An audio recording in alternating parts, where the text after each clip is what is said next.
अस्सलामुअलैकुम and a very good morning. साथ साथ आपको जुम्मा मुबारक कहेंगे। एक्सप्रेसो के एक नए एपिसोड के साथ मैं हूं अरमला हसन। मेरे निजी दौरे के बाद इमरान हसन अपने निजी दौरे पे इस्लामाबाद रवाना हो चुके।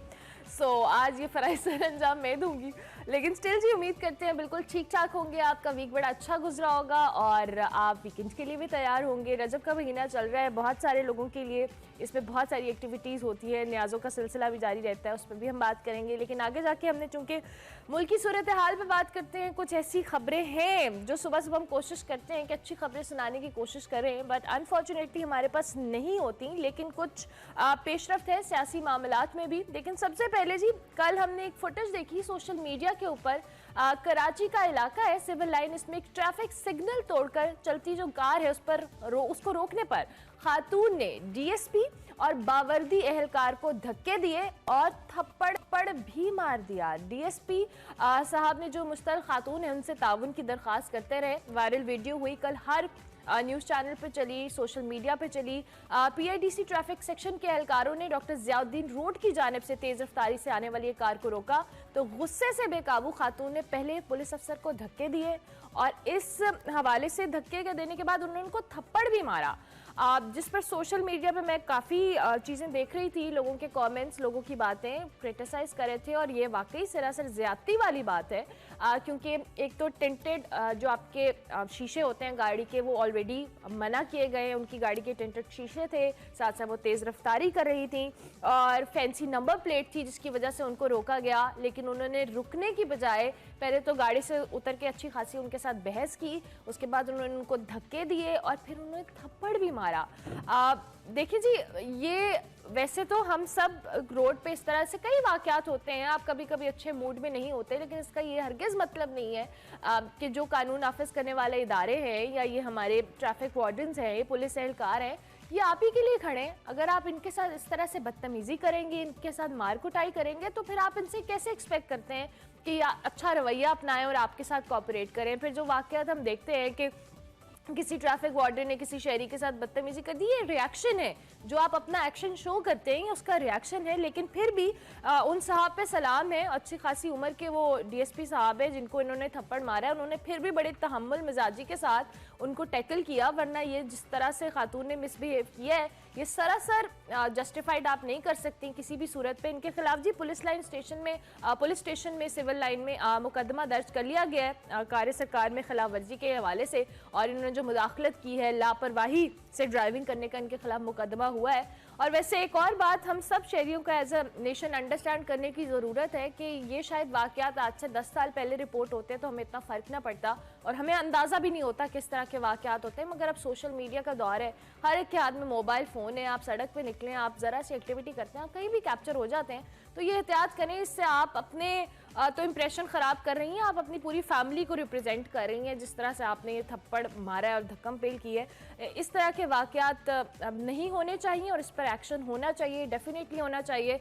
ये पुलिस अफसरान की जिम्मेदारी है, वो हमें अकोमोडेट करते हैं। अगर आप उनके साथ कोऑपरेट नहीं करेंगे तो आप कोऑपरेशन की एक्सपेक्टेशन भी ना रखें। तो मैंने सोचा कि सुबह सुबह कुछ ऐसी जो हम वाक़यात देखते हैं उनके हवाले से कॉमेंट करना चाहिए। दूसरी जानिब जी, मुल्क की हालात किस तरफ जा रहे हैं, सियासी, मुआशी, सिक्योरिटी के हवाले से मुल्क के अंदर अच्छे खासे कंसर्न्स है, इसी हवाले से बात करेंगे आज की बड़ी खबर में।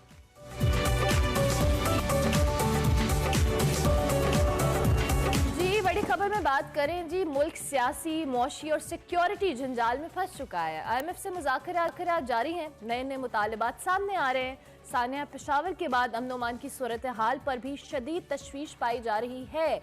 वज़ीर आज़म शहबाज शरीफ ने आज गवर्नर हाउस पेशावर में एपिक्स कमेटी का इजलास बुला लिया है। तमाम स्टेक होल्डर्स, पुलिस, रेंजर्स, हसास इदारे के आला अफसरान शिरकत कर रहे हैं, जहां बहुत अहम फैसले भी मुतवक्के हैं। इसके साथ साथ जी, हुकूमत ने मुआशी और सिक्योरिटी मामलात पर कौमी इत्तफाक राय के लिए तमाम सियासी क़यादत को एक मेज़ पर बिठाने का फैसला कर लिया है। ये बड़ी अच्छी बात है। वज़ीर आज़म ने 7 फरवरी को इस्लामाबाद में ऑल पार्टीज कॉन्फ्रेंस तलब की है। APC में चेयरमैन PTI इमरान खान को भी शिरकत के लिए बाज़ाब्ता तौर पर दावतनामा भिजवा दिया गया है। एक तरफ इंतहाई हसास और अहम मामलात है, उस पर कौमी इत्तफाक राय की कोशिश की जा रही है, तो दूसरी तरफ तहरीक इंसाफ और उनके इत्तेहादियों के खिलाफ क्रैकडाउन भी जारी है। शेख रशीद की गिरफ्तारी के बाद जिस्मानी रिमांड पर इस्लामाबाद पुलिस के हवाले उनको कर दिया गया है, जबकि PTI खातून रहनुमा शंदाना गुलजार पर बगावत का मुकदमा बना दिया गया है। दूसरी जानिब जी तहरीक इंसाफ इसे सियासी और इंतकामी कार्रवाई करार दे रही है। गिरफ्तारियां हो, मुकदमात हों, उस पर इमरान खान ने सदर मुमलिकत को खत लिखा है और मुतालबा किया है कि जो हल्के हैं इनको सियासत में मुबैना किरदार का नोटिस लेने चाहिए और इंसानी हकूक़ की जो खिलाफ वर्जी है उसके तदारुक के लिए मौसर इकदाम भी करने। इसी हवाले से हम बात करेंगे जी। और मुल्क में जो सियासी अदम इस्तेहकाम है, सियासत मौशी महाज पर भी हमें बहुत सारे चैलेंजेस हैं और एक और बड़ा मसला जो सिक्योरिटी के हवाले से है मुल्क की, उस पर भी बहुत सारे कंसर्न्स हैं। इसी सारी सूरत हाल पे बात करें, सीनियर तज्जियाकार जैगम खान साहब हमारे साथ मौजूद हैं। बहुत शुक्रिया जैगम खान साहब कि आपने अर्ली इन द मॉर्निंग हमें ज्वाइन किया। सबसे पहले तो ये जो APC है इसके हवाले से हम बात करेंगे। ऑब्वियसली सिक्योरिटी एक बहुत अहम मसला है और ये जो अभी हमने वाक़यात माजी के अंदर कुछ देखे हैं जिसमें सानिया पेशावर एक बहुत बड़ा वाक़या है एक कौम को हिलाने के लिए कि जहाँ हम इतने सारे महाजों पे लड़ रहे हैं, वहाँ पे इस तरह के जब वाक़यात हो रहे हैं तो हमारे लिए अनस्टेबिलिटी का एक और फैक्टर ऐड हो जाता है। प्राइम मिनिस्टर ने जी इस हवाले से असद कैसर और परवेज़ खट्टर के जरिए चेयरमैन तहरीक इंसाफ को पैगाम भिजवाया है। आपको लगता है कि खान साहब को अपना दिल बड़ा करना चाहिए, इस कॉन्फ्रेंस में अपनी रिप्रेजेंटेशन शो करनी चाहिए और जो मुल्की मामलात है इस पर दिल खोल कर और अच्छे अंदाज में इसको सॉर्ट करने के लिए हुकूमत के साथ निगोशिएट करना चाहिए? जिसमें कोई शक ही नहीं है कि उन्हें ऐसा करना चाहिए। उसकी वजह यह है कि जो सिक्योरिटी का चैलेंज है इसका हुकूमत से या सियासी जमातों से ताल्लुक़ नहीं, इसका रियासत से ताल्लुक़ है और रियासत जो है वो हम सब की साझी है। पाकिस्तान है तो हम हैं, पाकिस्तान है तो सियासत है, सियासी पार्टियां हैं, हुकूमत है। तो इस वक्त दहशत गर्दों ने पाकिस्तान पर हमला किया है। इस वक्त अलग अलग होने का, इस बात पर झगड़ा करने का कोई जवाब नहीं है। ये हमारा जिसको कहते हैं कॉमन ग्राउंड है, ये एक मुश्तरका काम है और इसमें किसी को पीछे नहीं रहना चाहिए। उन्हें लाजमी तौर पर ज्वाइन करना चाहिए जैसे उन्होंने पहले भी ज्वाइन किया था। इससे पहले जब दहशत गर्दों के खिलाफ ऑपरेशन ज़र्ब-ए-अज़्ब पर इत्तफाक किया गया था, नेशनल एक्शन प्लान बना था जिसमें एक रोड मैप तय किया गया था कि पाकिस्तान इंतहा पसंदी से कैसे निपटेगा।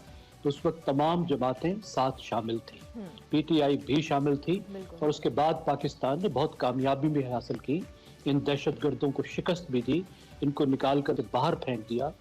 अब ये दोबारा से एक मसला सर उठा रहा है और बहुत खतरा है कि हम 2014 पे वापस ना चले जाएं। तो इस वक्त कौमी इत्तफाक राय की ज़रूरत है। लेकिन हैविंग सेड दैट, मैं ये कहूँगा कि इसके लिए ये भी ज़रूरत है कि जब हमें कौमी मामलात पर मुत्तफिक होने की ज़रूरत है तो इस वक्त जो सियासत में जहर फैला हुआ है इसको भी कम करने की ज़रूरत है। हुकूमत और अपोजिशन को ऐसे इक़दामात लेने की ज़रूरत है जिससे दोनों में एतमाद पैदा हो और सियासी बहरान भी हल हो, क्योंकि सियासी बहरान भी पाकिस्तान के दूसरे मसाइल के साथ जुड़ा हुआ है। बिल्कुल, डेफिनेटली जैगम साहब, जिस तरह से आपने खुद भी कहा कि अब मुल्क की सिक्योरिटी का मामला है, ये रियासत का मामला है, इसमें हमें अपनी इन सियासतदानों को अपनी सियासत को बिल्कुल साइड पर रखना है। लेकिन दूसरी जानिब आज वज़ीर आज़म की सदारत में एपेक्स कमेटी का इजलास भी हो रहा है पेशावर में। आपको क्या लगता है सिक्योरिटी की, मैं बार बार बात इसलिए कर रही हूँ क्योंकि हम सियासत की, इकॉनमी की बात करते रहते हैं, लेकिन सिक्योरिटी के हवाले से पाकिस्तान ने ऑलरेडी बड़ा सफ़र किया है। ज़र्ब-ए-अज़्ब समेत बहुत सारे ऐसे मामला थे, पाकिस्तान ने बहुत बेहतर अंदाज में किया हमारे पाक अफवाज ने, बट स्टिल ये चैलेंज अब दोबारा से सर उठाए इसके हम मुतहम्मिल बिल्कुल नहीं हो सकते हैं। सो ये जो आज का एपेक्स कमेटी का इजलास है, आप क्या फैसले मुतवक्के हैं इस हवाले से और दहशतगर्दी से निपटने के लिए क्या इक़दाम मज़ीद हो सकते हैं? देखिए, जो एपेक्स कमेटीज़ हैं इनका मकसद ये है कि पाकिस्तान के जो मुख्तलिफ इदारे हैं उसमें सिविलियन इंस्टीट्यूशंस भी हैं और पाकिस्तानी अफवाज भी हैं, ये मिलकर मुश्तरका तौर पर लाहे अमल तैयार करें, मुश्तरका तौर पर प्लान करें, मुश्तरका तौर पर एक्शन लें। यही तरीका पहले इख्तियार किया गया था। इसकी ज़रूरत इसलिए होती है कि फ़ौज आम तौर पर कम अज़ कम थियोरेटिकली सिविलियन मामलात से अलग होती है और सिविलियंस को उनको बुलाना पड़ता है। फिर ये है कि बहुत से इदारे, इसमें एक इदारा तो नहीं होता, दर्जनों इदारे मिलकर काम करते हैं, जिसमें सिविलियन इदारे भी हैं, उसमें सीक्रेट सर्विसेज सिविलियन भी हैं, उसमें फ़ौज भी है, फिर लॉ इन्फोर्समेंट के इदारे सिविलियन भी हैं, फिर फ़ौज भी है, फिर आपको उसके लिए रिसोर्सेज भी जमा करने होते हैं। तो सबको मिलकर प्लान करना होता है, सियासी क़यादत को भी, पाकिस्तान की ब्यूरोक्रेसी को भी और फ़ौज को भी। तो एपेक्स कमेटी सबको एक जगह पे लाती है और पॉलिसी साजी और पॉलिसी पर इम्प्लीमेंटेशन का एक फोरम मुहैया करती है। बहुत अच्छी बात है, इसको दोबारा रिवाइव किया गया है। इसको रिवाइव करने की ज़रूरत थी, इससे जो ऑपरेशंस आगे लेने जा रहे हैं हम, उसके बारे में प्लानिंग करने में और उस पर अमल दरामद करने में मदद मिलेगी। और ये एक ज़रूरी कदम था इस वक्त इंतहा पसंदी को और टेररिज्म को कंट्रोल करने के लिए।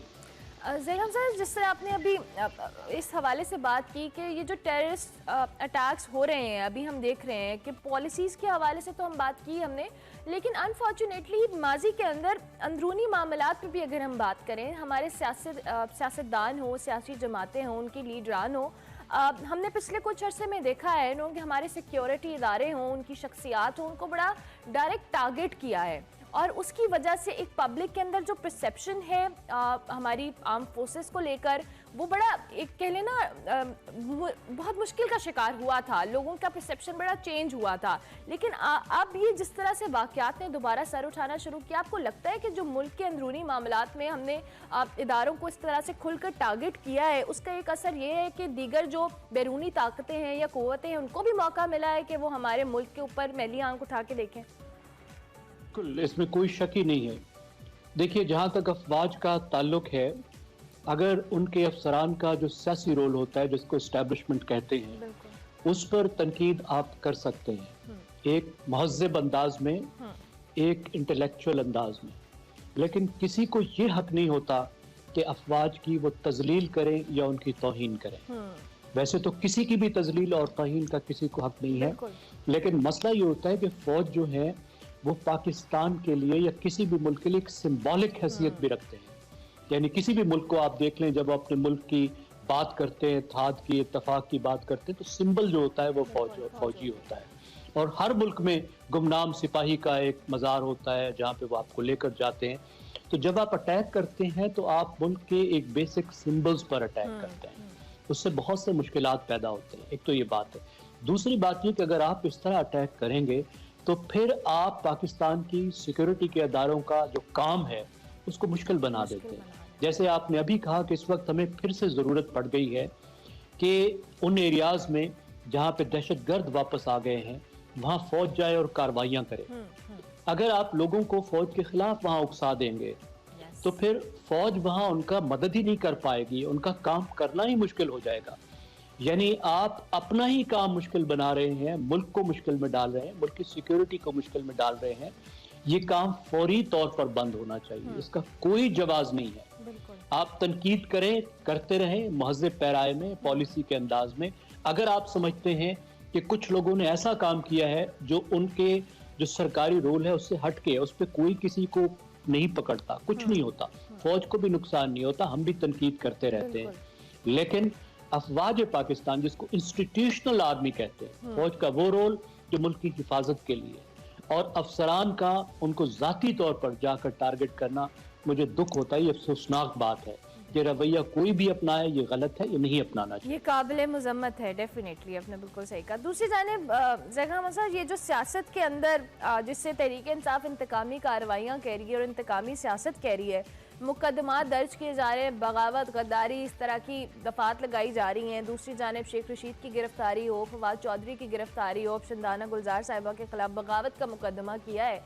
आपको लगता है कि ये अब ये वो फेज़ है मुल्क के अंदर कि जहां पर हम सियासतदानों के ऊपर इस तरह के मुकदमात दर्ज करें? दो कि माजी में हर सियासी पार्टी ने एक दूसरे के खिलाफ ये हरकत की है, लेकिन स्टिल अभी जो मुल्की केओस या सिचुएशन हम देख रहे हैं उसमें मुकदमात का दर्ज होना, गिरफ्तारियां करना, एक दूसरे को ब्लेम गेम के उस जुमरे में आता है। और उस सारी सूरत हाल में क्या जिम्मेदारी का मुजाहरा करना नहीं बनता, चाहे वो अपोजिशन हो या हुकूमत हो?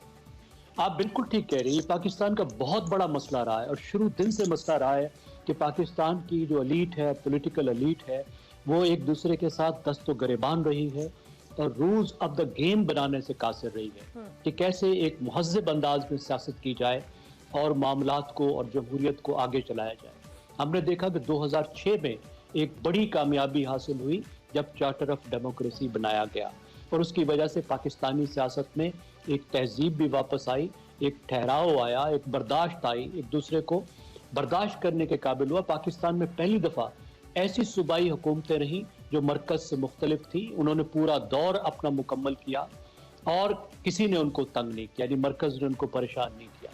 लेकिन उसके बाद फिर इमरान खान साहब जब आए तो उन्होंने इसको मुकाओ का नाम दिया। वो किसी तरीके के रूल्स ऑफ द गेम्स को नहीं मानते। इस वक्त ये बहुत बड़ा चैलेंज है। उन्होंने अपने दौरे हुकूमत में मुसलसल अपोजिशन को दबाव में रखा, उनको जेलों में डाला, उन्हें बहुत परेशान किया। और अब हम देख रहे हैं कि ये हुकूमत भी उसी तरह के काम करने जा रही है, काम कर रही है। ये वो भी गलत था, ये भी गलत है, लेकिन उसके लिए ज़रूरी है कि दोनों बैठकर एक हिकमत अमली तय करें, एक नया चार्टर ऑफ डेमोक्रेसी बनाएं और एक कदम पीछे हटे। हुकूमत भी गलत कर रही है, लेकिन इमरान खान की तरफ से और उनके लीडर्स की तरफ से इस तरह के इल्ज़ाम कि एक साबिक सदर जो है वो एक दहशतगर्द तंजीम को पैसे देकर और पाकिस्तान की सीक्रेट सर्विस के साथ मिलकर एक साबिक वज़ीर आज़म को कत्ल कराना चाहता है। आई मीन कमाल, ये तो एक जुर्म है ये बात कहना, इंसाइटमेंट टू वायलेंस है। मुसलसल तशद्दुद पर उकसाना, मुसलसल इल्ज़ाम लगाना, मुसलसल तौहीन आमेज़। ज़ैगम खान साहब, इसका इम्प्रेशन ना सिर्फ पाकिस्तान के अंदर बल्कि दुनिया भर में भी तो एक बहुत गलत इम्प्रेशन जा रहा है। जिस तरह खान साहब ने अभी आसिफ अली जरदारी के ऊपर इल्ज़ामात लगाया, दो कि पीपल्स पार्टी ने उस पर हट जाने का भी दावा किया है, लेकिन स्टिल इस तरह के मामलात के एक साबिक वज़ीर आज़म पे आप इल्ज़ाम लगा रहे हैं और ख़ुद भी आप साबिक वज़ीर आज़म हैं। आप तो ओवरऑल मुल्क की सियासत को, यहाँ के सियासतदानों को एक कंट्रोवर्सी में डाल रहे हैं।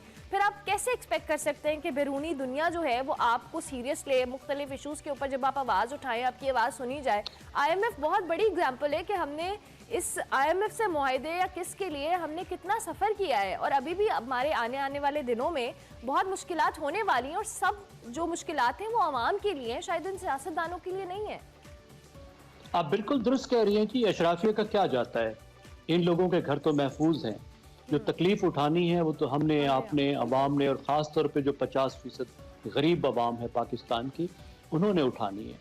ये जो सियासी सूरत हाल है पाकिस्तान की, आप इसके असरात बहुत वाज़े हैं। एक तो ये है कि पाकिस्तान का जो ब्रांड है वो ख़राब हो रहा है, हम लाफिंग स्टॉक बन रहे हैं, लेकिन इसकी प्रैक्टिकल इम्प्लीकेशंस भी हैं। आप देखें इस वक्त दोस्त मुल्क पाकिस्तान से उस तरह ताउन नहीं कर रहे जिस तरह हम उनसे तवक्को कर सकते थे, और उसकी एक वजह यह है कि वो पाकिस्तान में सियासी अदम इस्तेहकाम देख रहे हैं। उन्हें समझ नहीं आ रही कि पाकिस्तान में किससे बात करें, क्यों बात करें, कल क्या हालत होगी, कौन हमारा दोस्त है, कौन हमारा दोस्त नहीं है। उसके साथ ये जो सियासी अदम इस्तेहकाम होता है, इसकी वजह से बैरूनी मुल्क से इन्वेस्टर्स यहाँ नहीं आते, कंपनियां यहाँ नहीं आती, आपको वो सरमाया नहीं मिलता जिसके बगैर मुल्क तरक्की नहीं कर सकता। यानी जो फॉरेन डायरेक्ट इन्वेस्टमेंट है, बाहर से लोग आके जो पाकिस्तान में सरमाया लगाते हैं और कारोबार करते हैं, उसमें भी मुसलसल कमी हो रही है। तो हमें इसका माशी नुकसान भी हो रहा है और इसका सफारती नुकसान भी हो रहा है, और हमारा इमेज भी तबाह हो रहा है।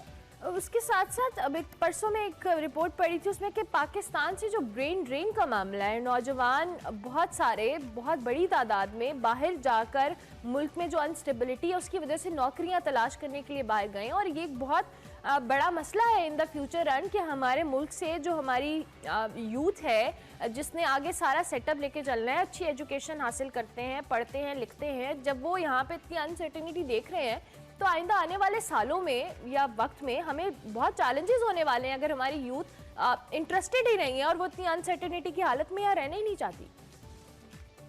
पाकिस्तान का, अब ये पाकिस्तान एक जवान मुल्क है, पाकिस्तान की 60% आबादी नौजवानों पर मुश्तमिल है, और इस वक्त आप सर्वेज उठाकर देखें, एक सर्वे के बाद दूसरा सर्वे आपको ये बता रहा है कि पाकिस्तानी नौजवान मायूस हैं। पाकिस्तानी नौजवान पाकिस्तान के मुस्तकबिल से मायूस हैं, पाकिस्तानी नौजवान अपने मुस्तकबिल से मायूस हैं, और उन्हें जो रास्ता भी मिल रहा है उसको अख्तियार कर रहे हैं। और उसकी भी एक वजह ये है कि ये पाकिस्तान के बड़े, पाकिस्तान को चलाने वाले, एक तो नौजवानों को कोई रास्ता मुहैया करने में नाकाम रहे हैं, उन्हें मुस्तकबिल देने में नाकाम रहे हैं, और तो और उनको उम्मीद देने में भी नाकाम हो रहे हैं। जब वो ये हालात देखते हैं कि किस तरीके से पाकिस्तान के सियासतदान आपस में दस्तो गरेबान हैं और किस तरीके से एक दूसरे पर इल्ज़ाम लगा रहे हैं और एक दूसरे पर पाकिस्तान की तबाही का इल्ज़ाम लगा रहे हैं, बजाय इसके कि इन हालात में वो रोड मैप लेकर आए, मुल्क को भी उम्मीद दें और नौजवानों को भी उम्मीद दें। अच्छा ज़ैगम खान साहब, मैं आपको इंटरप्ट कर रही हूँ, हमें शाह महमूद कुरैशी साहब ने भी ज्वाइन किया है, हम बात कर लेते हैं। बहुत शुक्रिया शाह साहब कि आपने अर्ली इन द मॉर्निंग हमें ज्वाइन किया। हम मुल्क की सियासत के हवाले से तो बात कर रहे थे, APC 7 फरवरी को होगी इस्लामाबाद में, और चेयरमैन पीटीआई को भी परवेज खटक और असद कैसर साहब के थ्रू पैगाम भिजवाया गया है। हमने अभी देखा है कि मुल्क की जो सिक्योरिटी के मामलात हो या दीगर हो, उसमें पाकिस्तान बड़ा चैलेंज का शिकार है और सिक्योरिटी खदशात एक बार फिर से बढ़ रहे हैं। ये बहुत सारे अहम मामलात हैं जिस पे ऑपोजिशन को, आप लोगों को हुकूमत के साथ बैठने की ज़रूरत है। क्या एपीसी के हवाले से तहरीक इंसाफ का क्या स्टांस है? आप लोग इसमें शिरकत करेंगे और मुल्की मामलात पे हुकूमत के साथ बैठने के लिए आप लोग तैयार हैं?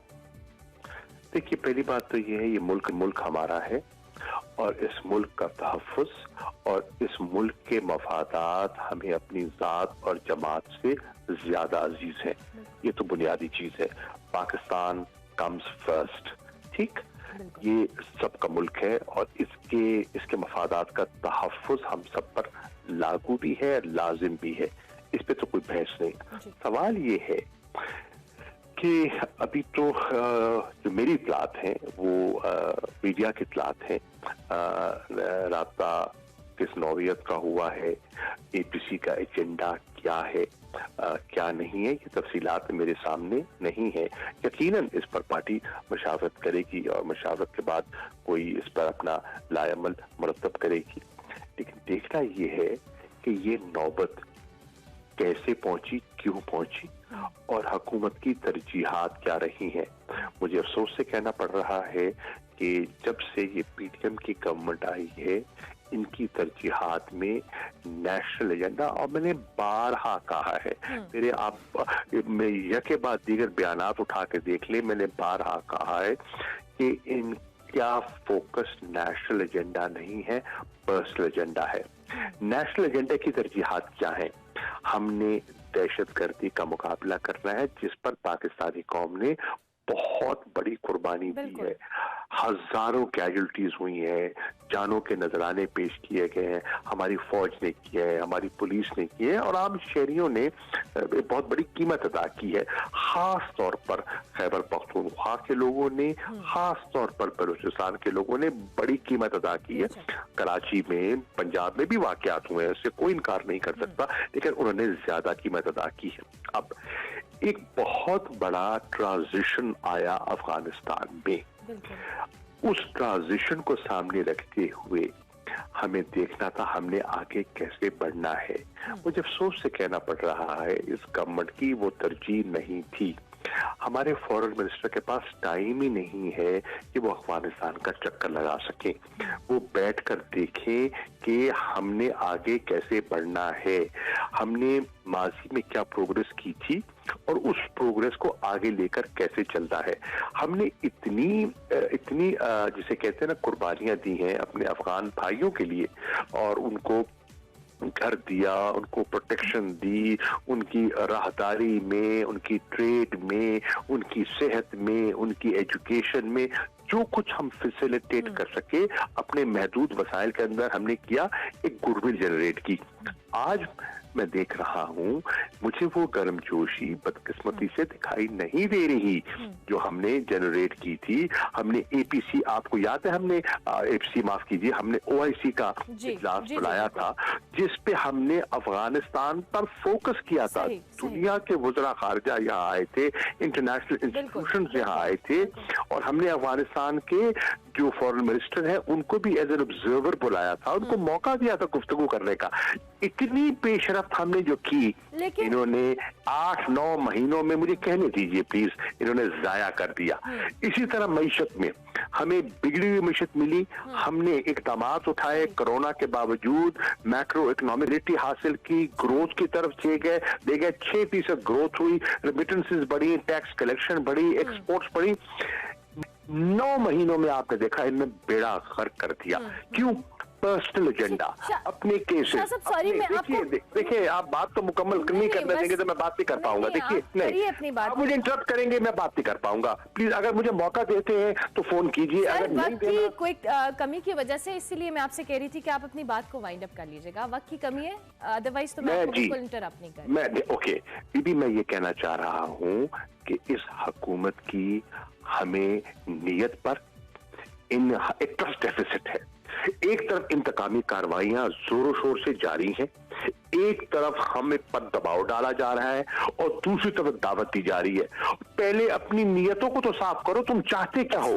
तुम्हारी तरजीह पाकिस्तान है या जाती एजेंडा है? ठीक है, जाती जो एजेंडे हैं वो तरजीहात में शामिल नहीं होने चाहिए। महमूद कुरैशी साहब आपका भी बहुत शुक्रिया, ज़ैम खान आपका भी बहुत शुक्रिया। शाह महमूद कुरैशी साहब के मुताबिक अभी बाज़ाब्ता तौर पर फैसला नहीं हुआ, उसके हवाले से मजीद हम आपको अपडेट करते रहेंगे। अभी मिड ब्रेक लेंगे, ब्रेक के बाद वापस। Welcome back to Expresso. Break के बाद वापस आ गए। अब बात करेंगे कुछ वर्ल्ड कैंसर डे के हवाले से। हर साल 4 फरवरी को यानी कल के दिन पाकिस्तान समेत दुनिया भर में कैंसर के खिलाफ आगाही का दिन मनाया जाता है। हमारा शो कल नहीं होता तो हमने सोचा कि आज इस इंपॉर्टेंट टॉपिक के बाद हवाले से बात की जाए। इस जानलेवा मर्ज के हवाले से आवाम के अंदर अवेयरनेस अभी भी बहुत ज़रूरत है, क्योंकि अगर इसमें रेशो की बात की जाए और आलमी इदारा सेहत के मुताबिक कैंसर से हर साल 1 करोड़ से ज़ायद अमवात होती हैं और ये तादाद 2030 तक 1,70 लाख तक पहुंच सकती है। और दुनिया भर में जो ये हलाकतें होती हैं इसमें से हर 8वां शख्स मौत की उसकी वजह जो है वो कैंसर होता है। और पाकिस्तान में अगर बात करें तो सालाना 1.5 लाख अफराद कैंसर में मुब्तला हो रहे हैं।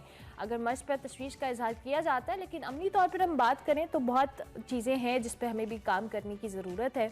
और इस मर्ज की आगाही के हवाले से इस पर हम मज़ीद बात करेंगे। डॉक्टर आसिम यूसुफ हमारे साथ मौजूद है, chief officer Shaukat Khan memorial cancer hospital. बहुत शुक्रिया doctor Asim, thank you very much. It's a very important day. Obviously Pakistan के अंदर भी हम बात करें और दुनिया भर में भी बात करें, कैंसर बहुत तेज़ी से फैल रहा है और स्टिल हमें बहुत सारे प्लेटफॉर्म्स पे इसकी अवेयरनेस की ज़रूरत है। अगर थोड़े से स्टैटिस्टिक्स मैंने बताए, मैं चाहूँगी आप भी हमारे साथ ज़रूर शेयर कीजिएगा।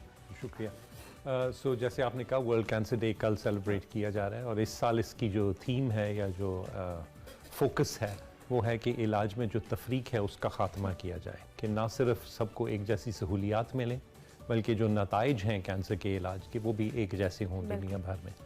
जस्ट एज एन एग्ज़ाम्पल, बच्चों में जो कैंसर होता है उसमें तकरीबन जो मगरबी ममालिक हैं उनमें 80% बच्चों का मुकम्मल इलाज हो जाता है कैंसर से, जबकि लो एंड मिडिल इनकम कंट्रीज़ में जैसे पाकिस्तान है सिर्फ 20% बच्चों का इलाज हो पाता है।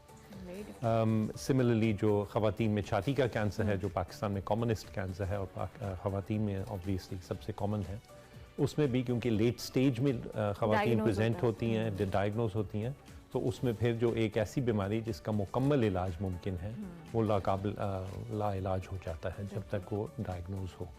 सो इन चीज़ों को हाईलाइट करने के लिए, इसके ऊपर अटेंशन ड्रॉ करने के लिए वर्ल्ड कैंसर डे ने ये क्लोजिंग द केयर गैप जो है उसकी ये थीम बनाई है इस साल। अच्छा, ऑब्वियसली डॉक्टर साहब आपने बच्चों में कैंसर बात की, ब्रेस्ट कैंसर के हवाले से बात की, ये वो कैंसर हैं जो शायद हमें काफ़ी हद तक इनके हवाले से अब आहिस्ता आहिस्ता अवेयरनेस आना शुरू हो गई है। बहुत सारे ऐसे कैंसर भी हैं, उनकी इकसाम है जो लोगों को शायद आइडिया भी नहीं होता और हमारी लापरवाही की वजह से बहुत सारी ऐसी लेटर स्टेज पे जाके डायग्नोज होते हैं। चाहेंगे इन कैंसर को भी आप थोड़ा हमारे साथ डिस्कस कर लें कि ये किस तरह से जो लोगों की ज़िंदगियों पर इम्पैक्ट आता है और वो लास्ट स्टेज तक पहुँचते हैं और टाइमली डायग्नोज नहीं हो पाता। सो आई थिंक अगर हम थोड़ा स्टेप बैक करें तो 2-3 मेजर इश्यूज़ हैं जिसकी वजह से हमारे यहाँ अभी भी ये बहुत गैप है कि कुछ लोगों का इलाज बिल्कुल वर्ल्ड क्लास होता है और कुछ लोग बिल्कुल इलाज कर ही नहीं पाते। अगर हम ये देखें, इसको एनालाइज करें तो 2-3 जो चीज़ें हैं, एक तो जो फैसिलिटीज़ हैं उनमें बहुत फ़र्क है। सहूलियात जो हैं, शहरों में बहुत ज़्यादा बेहतर फैसिलिटीज़ हैं, जो देहात है जहाँ पे ज़्यादातर लोग रहते हैं वहाँ बहुत कम फैसिलिटीज़ हैं तशख़ीस के लिए भी और इलाज के लिए भी, एंड मोर इम्पॉर्टेंटली स्क्रीनिंग के लिए। स्क्रीनिंग वो होते हैं टेस्ट जो जब भी अभी मरीज़ को कोई अलामात नहीं होते कैंसर के, तो वो ऐसे टेस्ट होते हैं जो डिजीज़ प्रेजेंट होने से पहले ही पता चल जाए, जिनमें ब्रेस्ट कैंसर, अगेन सर्विक्स का कैंसर, लंग कैंसर, बहुत सारे और कैंसर्स हैं इस तरह के।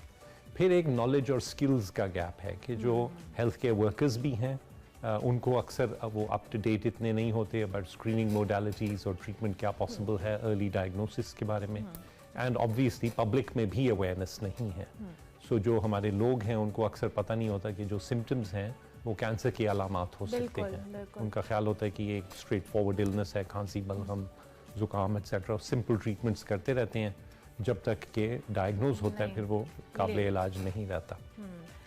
अच्छा डॉक्टर साहब, दूसरी जानिब आपने भी अप टू डेटेड हवाले से बात की। रिसर्च ऑब्वियसली हर बीमारी के अंदर दुनिया भर में, चाहे वो कैंसर हो या दीगर हो, रिसर्च बेस्ड वर्क को बहुत ज़्यादा अहमियत हासिल होती है और पाकिस्तान में भी बहुत सारे ऐसे इदारे हैं जो रिसर्च वर्क बेस जो है उसको बहुत ज़्यादा इनकरेज भी करते हैं। पाकिस्तान कैंसर को लेके और मुख्तलिफ इकसाम जो कैंसर की रिसर्च में कहाँ स्टैंड करते हैं और पाकिस्तान की जो रिसर्च वर्क है वो किस हद तक आगे जाके हमारे लिए हेल्पफुल होगा?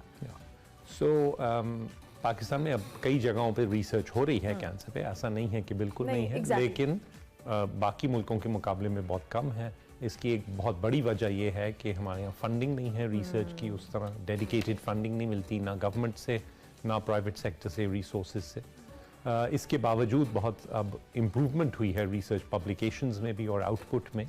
हमारा अपना इदारा शौकत खानम जो है वो एक रिसर्च सेंटर भी है और हम लीडिंग सोर्स हैं रिसर्च पेपर्स की ऑन कैंसर इन पाकिस्तान। लेकिन अभी भी इसमें भी बहुत गैप है, ये भी बहुत फ़र्क है जो क्लोज करने की ज़रूरत है। एंड जो आपने पूछा कि ये कितना इंपॉर्टेंट है, ये वाइटली इंपॉर्टेंट है क्योंकि अभी जो हम डेटा यूज़ करते हैं वो सारा वेस्ट का होता है। अच्छा। सो ऑब्वियसली जो हमारे यहाँ डिजीज़ है उसकी क्या डिफरेंसेस हैं compare to disease in the west, तो उसका इलाज मुख्तलिफ होना चाहिए या वही ट्रीटमेंट हमें करनी चाहिए। ये जब तक हमारी अपनी रिसर्च नहीं होगी तो हम ये जो फाइनल डिटेल्स हैं ये इस्टेब्लिश नहीं कर सकते। तो इस हवाले से डॉक्टर साहब क्या किया जा सकता है कि पाकिस्तान के अंदर भी इस तरह से रिसर्च को उसी तरह से स्टेट लेवल पे इनकरेज किया जाए ताकि जो हम स्टैटिस्टिक्स वेस्ट के यूज़ करते हैं, हमारी ऑब्वियसली रीजन डिफरेंट है तो उसमें बीमारी की नौयत भी मुख्तलिफ हो सकती है, उसका ट्रीटमेंट भी मुख्तलिफ हो सकता है। सो बहुत सारे कैंसर्स हमारे यहाँ जो हैं वो ज़्यादा कॉमन है वेस्ट के मुकाबले में, अर्लियर एज में प्रेजेंट करते हैं और ज़्यादा सीवियर होते हैं। सो इसके लिए एज आई सेड एफर्ट्स चल रहे हैं, रिसर्च का कल्चर आहिस्ता आहिस्ता डेवलप हो रहा है और ये वक्त के साथ ही होता है और ये इन पैरेलल होता है। जैसे जैसे इस हवाले से कुछ कर रहे हैं रिसर्च बेस्ड वर्क? जी बिल्कुल, हम बेसिक साइंस रिसर्च भी कर रहे हैं जो कि ख़ास तौर पे ब्रेस्ट कैंसर में, ख़वातीन के छाती के कैंसर में हम जेनेटिक कॉजेज़ देख रहे हैं कि जो ख़ानदान में ब्रेस्ट कैंसर्स होते हैं, जो माँ में भी, बेटी में भी, ग्रैंड मदर में भी, इस तरह की। और इसके अलावा और बहुत सारे कैंसर्स पे हम रिसर्च वर्क कर रहे हैं और बहुत सारी और भी इंस्टीट्यूशंस हैं पाकिस्तान में जो कर रही हैं और बहुत यूज़फुल वो काम है, लेकिन अभी भी बहुत काम करने की ज़रूरत है डेफिनेटली। अच्छा डॉक्टर साहब, ब्रेस्ट कैंसर के हवाले से हम बार बार, चूँकि हम इसका पूरा एक मंथ भी होता है, हम उसको ज़रूर डिस्कस करते हैं क्योंकि वो कैंसर है जिस पे पाकिस्तान पे सबसे ज़्यादा इसका इम्पैक्ट है और ख़वातीन को। मैं ज़रूर चाहूँगी कि एक बार फिर आप हमारे प्लेटफॉर्म से ज़रूर ख़वातीन को या ओवरऑल लोगों को भी कि ये कितना मेजर इशू है और हमारी जो आबादी का एक बहुत बड़ा हिस्सा है जो ख़वातीन पर मुश्तमिल है, वो हर साल इस मर्ज़ का शिकार होते हैं और बहुत सारे सर्वाइव भी नहीं कर पाते। कितना इम्पॉर्टेंट है अपनी रेगुलर स्क्रीनिंग, अपने टेस्ट कराना, ख़वातीन हो या चाहे मर्द हो, ये किसी स्पेसिफिक जेंडर के लिए नहीं मैं कह रही। सो जैसे आपने कहा, ये कॉमनेस्ट कैंसर है ख़वातीन में पाकिस्तान में और ये एक ऐसी डिज़ीज़ है जो कि इंटायरली क्योरेबल है, काबिल इलाज है अगर अर्ली स्टेज में पकड़ी जाए। स्क्रीनिंग फैसिलिटीज़ जो मैमोग्राफी वगैरह हैं वो हर जगह अवेलेबल नहीं हैं, लेकिन सबसे इम्पॉर्टेंट चीज़ है कि तमाम ख़वातीन 18 साल की उम्र के बाद अपनी छाती का खुद अपने हाथ से हर महीने मुआयना करें और अगर कोई गिल्टी महसूस हो तो फ़ौरन उसको चेक करवाएं। सबसे ज़्यादा जो वजह है लेट प्रेजेंटेशन की, वो हमारे यहाँ जो सोसाइटल और कल्चरल इश्यूज़ हैं कि ख़वातीन एम्बैरस होती हैं, वो दिखाना नहीं चाहती, बात नहीं करना चाहती, फैसिलिटीज़ नहीं हैं, अक्सर पॉवर्टी की वजह से उनके फैमिली मेम्बर्स उनको ले नहीं जा सकते, औरतों की हेल्थ प्रायोरिटाइज नहीं होती इतनी फैमिलीज़ में, मर्दों की ज़्यादा होती है, औरत को कहा जाता है आप थोड़ा देर इंतज़ार कर लें, देख लें। तो ये चीज़ें हैं जिसकी वजह से ये लेट प्रेजेंट करते हैं, वरना स्टेज बाय स्टेज हमने अपना डेटा शौकत खानम में पब्लिश किया है कि सर्वाइवल रेट्स हमारे वही हैं जो वेस्ट में हैं। लेकिन प्रॉब्लम ये है कि वहाँ ज़्यादा अर्ली स्टेज में प्रेजेंट करते हैं तो वो ज़्यादा सर्वाइव करते हैं, हमारे यहाँ लेट स्टेज में प्रेजेंट करते हैं तो फिर सर्वाइवल बहुत कम होती है। अच्छा डॉक्टर साहब, इन जेनेरिक ऑब्वियसली मुख्तलिफ हम कैंसर्स के हवाले से बात करें, चूँकि बहुत सारे ऐसे सिम्टम्स होते हैं जो हर फॉर्म में जेनेरिक होते हैं और जो लोगों को आपने खुद भी कहा कि आम सिम्टम्स समझ के उसको क्योर करते रहते हैं। ऐसे कौन से सिम्टम्स हैं जो कि अलार्मिंग है, अगर किसी में वो शो हो रहे हैं तो उसको फ़ौरन डॉक्टर से कंसल्ट करने की ज़रूरत है? सो अगर कोई भी गिल्टी सबसे पहले आपको महसूस हो, छाती में ही सिर्फ नहीं, गर्दन में, कहीं पे भी बगल में कोई लंप या स्वेलिंग महसूस हो जो एक आध हफ्ते तक ना जाए, वो चेक करवानी चाहिए। अगर आपका वज़न किसी वजह के बगैर कम हो रहा हो, हम कहते हैं 10% से ज़्यादा अगर आपका वज़न कम हो जाए तो वो अलार्म सिम्टम है। कहीं से भी अगर खून आ रहा है, खांसी के साथ, बलगम के साथ, पेशाब में, उल्टी में, पखाने में, या स्किन में अगर इजी ब्रूजिंग हो रही है, आपको छोटी सी चोट लगी, बहुत बड़ा नील बन जाए, तो ये सिम्टम्स हैं कैंसर के। फिर अगर प्रोलॉन्ग्ड बुखार चल रहा हो जिसकी कोई वजह ना हो और आम इलाज से वो ठीक ना हो, तो और अगर बहुत शदीद कहीं दर्द होने लगे कमर में, किसी हड्डी में, पेट में, जो अगेन काफ़ी एक आध हफ्ते से ज़्यादा चले, तो ये ऐसे सिम्टम्स हैं जो कि फ़ौरन आपको यानी प्रोलॉन्ग अलार्म जो करना सिम्टम्स चाहिए। हैं उसको आपने फोकस करना है। Thank you very much doctor Asim, बहुत शुक्रिया कि आप इंपॉर्टेंट डे के हवाले से। जी, पाकिस्तान में कैंसर बहुत सारी वजूहात हैं, ब्रेस्ट कैंसर को भी हम डिस्कस कर रहे थे। डॉक्टर साहब ने भी जिस तरह से कहा कि अगर आपके कोई भी ऐसे सिम्टम्स हैं जो प्रोलॉन्ग्ड हैं, जिसमें आपका बुखार है, आपकी कोई ब्रूजिंग हो रही है, कहीं से ब्लड आ रहा है, तो उसको बिल्कुल निगलेक्ट ना करें। और अगर छोटा सा भी कोई इशू है जो आपको लग रहा है कि ये कोई अनयूजुअल एक चीज़ है, तो फ़ौरन अपने डॉक्टर से कंसल्ट करें, क्योंकि आपकी जान बहुत कीमती है और ऐसी बीमारी जो कि क्योरेबल है,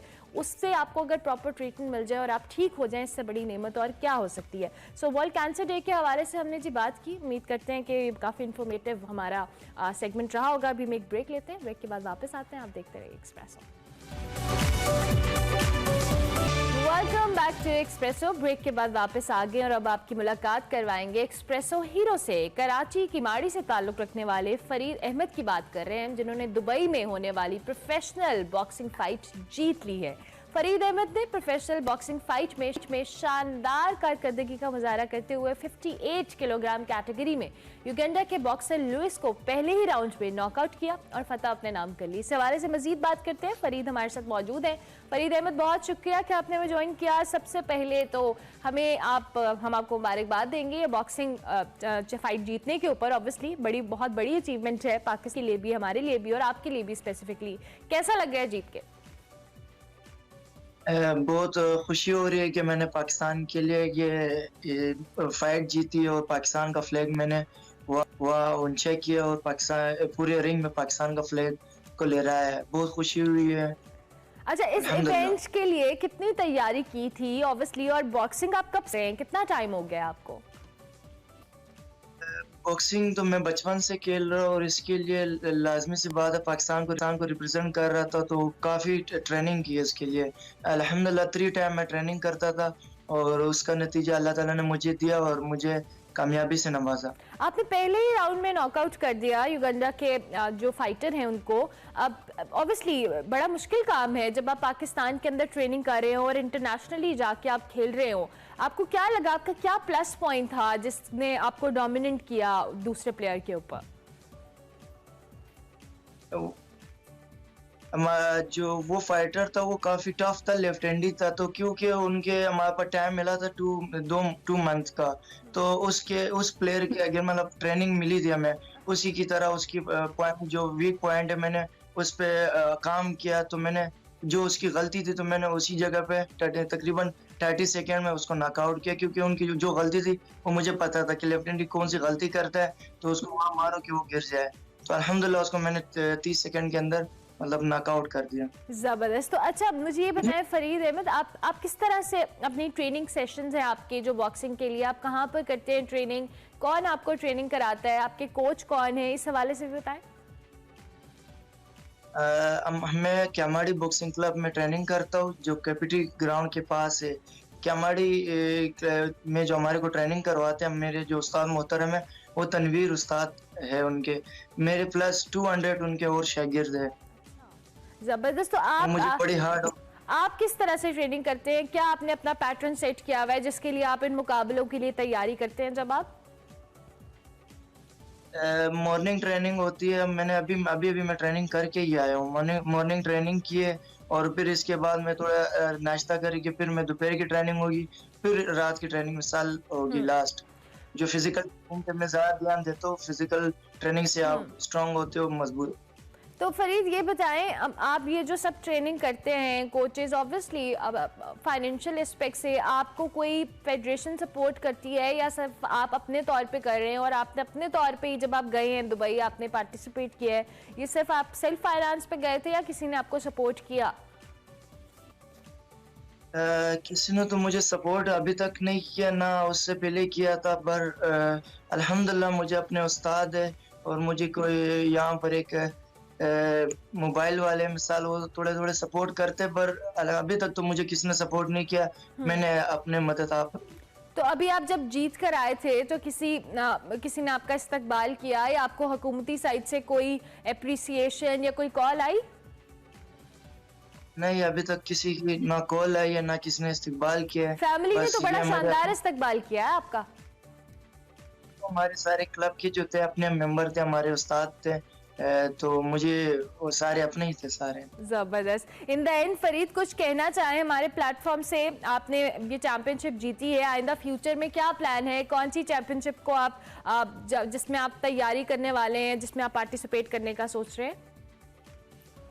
अभी मेरा ABF टाइटल की जो लिए तैयारी है। ABF टाइटल एशियन फाइट होती है, ABF टाइटल जो बेल्ट होता है, तो उसके लिए मेरी तैयारी है। मैं गवर्नमेंट से ये दरख्वास्त करता हूँ कि मुझे सपोर्ट करे और मुझे फाइट पाकिस्तान, मतलब ये बेल्ट पाकिस्तान के नाम करने में मदद करे।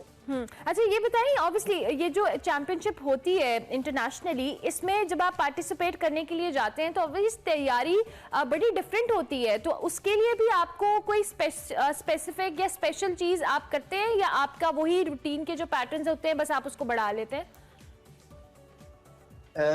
बस वही ट्रेनिंग होती है, वही वगैरह होते हैं। अगर कर ले तो वो जब जैसे अब वो फाइटर होते हैं वो काफी टफ ट्रेनिंग करते हैं, उनके वसाइल होते हैं, गाइड के लिए पैसे वगैरह हर चीज होते हैं, बट हमारे पास ये चीजों की वसाइल नहीं है, तो हमारे ज्यादातर फाइटर इसी चीजों की वजह से पीछे रह जाते हैं। कि मैं चाहता हूँ कि मेरे को गवर्नमेंट और मैं पाकिस्तान का नाम पूरी दुनिया में रोशन कर सकूं। इंशाल्लाह आप रोशन करेंगे। इन दैन ये बताएं कि आपके इर्द गिर्द इलाके के केमाड़ी में और बच्चे हैं जो आपको देख के सोचते हैं कि हमने भी फरीद जैसे खेलना है, बॉक्सिंग करनी है और इंटरनेशनली जाना है और पाकिस्तान का नाम रोशन करना है?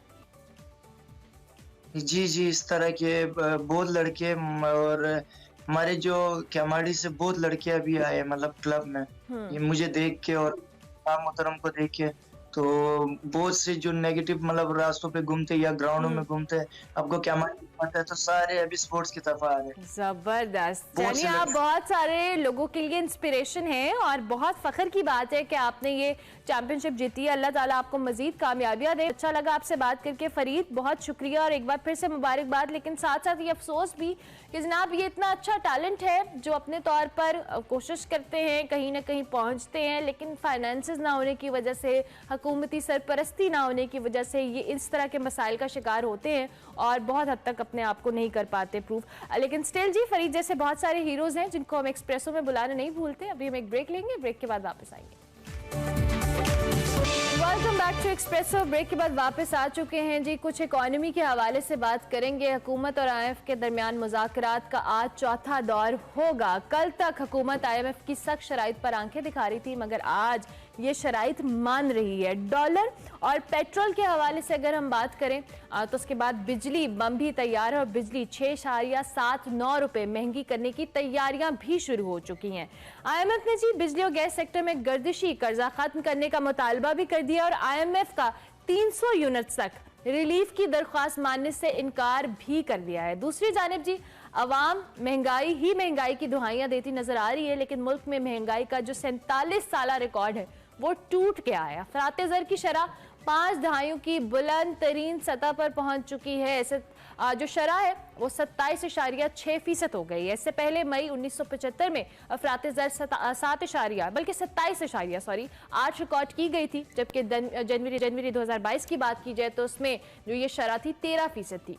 IMF प्रोग्राम की बहाली से कबल जी महंगाई बुलंद तरीन सतह पर है और बहाल होने के बाद भी महंगाई 35% पहुंचने का खदशा है। ऐसी सूरत हाल में हुकूमत अवाम को रिलीफ कैसे देगी, इस पर हम बात करेंगे और IMF के साथ जो उम्मीद हैं और जो हमारी किस्त है उस हवाले से ही बात करेंगे। खुरम शहजाद हमारे साथ मौजूद हैं, हमारे मईशत हैं, बहुत ज़बरदस्त ग्रिप रखते हैं इकॉनमी के ऊपर। Thank you very much Khurram for joining us. सबसे पहले तो ये जो मामला है IMF मुज़ाकरात के हवाले से चौथा रोज़ है और एक के बाद एक शर्त रखी जा रही है। पहले हुकूमत कोशिश कर रही थी कि इधर उधर से मामलात को बेहतर किया जाए, लेकिन बिलाखिर IMF के पास जाना ही जो है वो एक समझदारी का फैसला था बहुत सारे एक्सपर्ट्स के मुताबिक। सो अब मजीद क्या हम एक्सपेक्ट कर रहे हैं इन शराइत पे अमल दरामद के बाद? फिर भी अवाम के ऊपर बोझ तो आएगा। जी, अस्सलाम वालेकुम, थैंक यू वेरी मच अमला। देखिए, बात ये है कि बिल्कुल बोझ आएगा और मज़ीद आना है बोझ अभी। और अभी तो जो पेट्रोल प्राइसेस बढ़ाई गई हैं, ये तो पेट्रोल प्राइस जो इंटरनेशनल मार्केट में इंक्रीज हुई है उसका इम्पैक्ट है। अभी तो जो करेंसी को कदर में कमी की गई है उसका इम्पैक्ट भी अभी आएगा, और उसके अलावा एनर्जी प्राइसेस में भी इजाफा किया जाएगा। और जो एग्जिस्टिंग बिजनेसेस हैं उन पे और कुछ ऐसे बिजनेसेस जिन पे टैक्स कम होता है उन पे भी टैक्स लगाया जाएगा। तो ये इस वक्त जो है वो सूरत हाल है। इसके साथ साथ जो सर्कुलर डेट आपने सुना है, एक नाम जो पावर सेक्टर डेफिसिट होता है, यानी कि जो एनर्जी कंपनीज होती हैं जो कि तवानाई बनाती हैं और जो तवानाई आगे जो है फराहम करती हैं, इनमें आपस में पैसे इनको नहीं मिलते। बहुत ज्यादा बड़ी अमाउंट हो चुकी है, 4 खरब रुपया हो चुका है गैस का और एनर्जी का। तो इसको IMF कहता है कि इसको ठीक करें आप। बिल्कुल। तो देखिए, प्रॉब्लम ये है कि आवाम पे बोझ डालना तो सबसे आसान चीज है। ये कोई मुश्किल फैसला नहीं होता है। हालांकि बहुत सारे लोग इसको मुश्किल फैसला कहते हैं, लेकिन ये मुश्किल नहीं होता, ये आसान तरीन होता है। मुश्किल फैसला उस वक्त होगा जब IMF के कहने के बगैर आप अपने खर्चे कम करेंगे, उन पे टैक्स लगाएंगे जहाँ टैक्स नहीं होगा, और उनको जो है रिलीफ देंगे जो रिलीफ डिजर्व करते हैं। अगर ये 3-4 चीजें नहीं होंगी तो आप कभी भी एक्सपेक्ट ना करें हमारी इकोनॉमी इस मुश्किल से निकलेगी या IMF से बाहर आएगी। अच्छा खुर्रम, जिस तरह से आपने खुद भी कहा कि मुश्किल फैसले, आपने बड़ी अच्छी बात की कि ये आवाम पे महंगाई का बोझ डालना मुश्किल फैसला नहीं है, लेकिन अनफॉर्चुनेटली अब जब हम देख रहे हैं माजी के अंदर भी इतने सालों की हम बात करते हैं, मुझे भी थोड़ा बहुत जहाँ तक याद है कि जब भी ऐसा कोई मामला आता है हम for the time Bing measures लेते हैं, और वो जो कह लें ना उस वक्त फौरी तौर पर जो इकदाम किए जाते हैं वो लॉन्ग टर्म जो हमारी प्लानिंग है उसका हिस्सा नहीं बनते, चाहे IMF के साथ हो। अब ये चीज़ें आपको क्या लगता है कि स्टेट लेवल के ऊपर हुकूमत को जो पॉलिसीज़ हैं, जो स्ट्रक्चरल चेंजेस हैं, उन पे ज़्यादा फोकस करने की ज़रूरत है कि आइंदा आने वाले सालों में, आइंदा आने वाले वक्तों में पाकिस्तान को इस तरह से एकदम से इतनी मुश्किल जो कह ले क्रंच की सिचुएशन में से निकलने के लिए लॉन्ग टर्म प्लानिंग की तरफ जाना चाहिए, ना कि शॉर्ट टर्म फैसले किए जाए? जी जी, बिल्कुल बिल्कुल सही कहा आपने कि देखिए, हमारे यहाँ प्रॉब्लम ये है कि हमारे यहाँ इस वक्त एडहॉक बेसिस पे जो है वो काम होता है।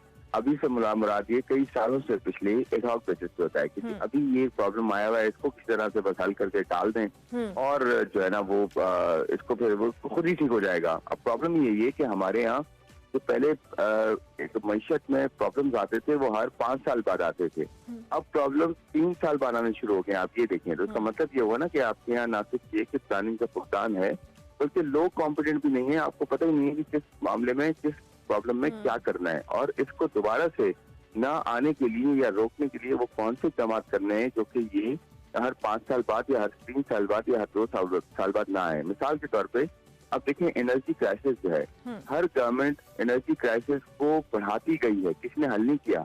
यानी कि अगर आप मुशर्रफ का दौर देखें, पीपल्स पार्टी का देखें, PMLN का देखें, फिर PTI का देखें, फिर दोबारा PDM का देखें, तो सर्कुलर डेट जो है वो 500 अरब से उठ के 4 खरब रुपया हो चुका है।